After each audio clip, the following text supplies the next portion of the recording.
నమస్తే. ఇప్పుడు మీరు చూడబోతున్న వీడియో ఖచ్చితంగా మీకు ఉపయోగపడుతుంది, నచ్చుతుంది కూడా.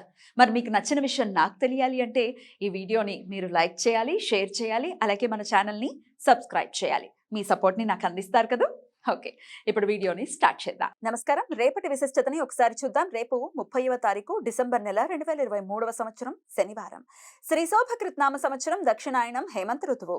రేపు మార్గశీర్ష మాస బహుళపక్ష తదియా తిథి ఉదయం 9:43 వరకు, తదుపరి చవితి తిథి.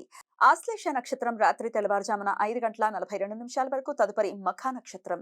నక్షత్ర వర్జం సాయంత్రం 5:19 నుండి రాత్రి 7:05 వరకు. అమృతకాలం సాయంత్రం 3:56 నుండి తెల్లవారుజామున 5:42 వరకు. హైదరాబాద్ ప్రాంతం వారికి రేపు సూర్యోదయం ఉదయం 6:45, సూర్యాస్తమయం సాయంత్రం 5:52, చంద్రోదయం రాత్రి 8:51, చంద్రాస్తమయం ఉదయం 9:22. అభిజిత్ ముహూర్తం పగలు 11:56 నుండి మధ్యాహ్నం 12:41 వరకు. దుర్ముహూర్తం ఉదయం 6:45 నుండి ఉదయం 8:14 వరకు.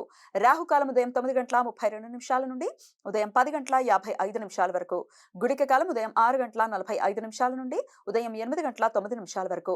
యమగండ కాలం మధ్యాహ్నం 1:42 నుండి మధ్యాహ్నం 3:05 వరకు. రేపు అఘోరత సంకష్టహర చతుర్థి. రెండు పక్షాలలో వచ్చే చవితి తిథి రోజు గణేశునికి చాలా ప్రీతికరమైనది అని భక్తుల విశ్వాసం. ముఖ్యంగా సంవత్సరంలో వచ్చే అన్ని బహుళపక్ష చతుర్థి తిథులను సంకష్టహర చతుర్థి అని, ఒక్కో మాస సంకష్టహర చతుర్థిని ఒక్కో పేరుతో పిలుస్తూ ఉంటారు.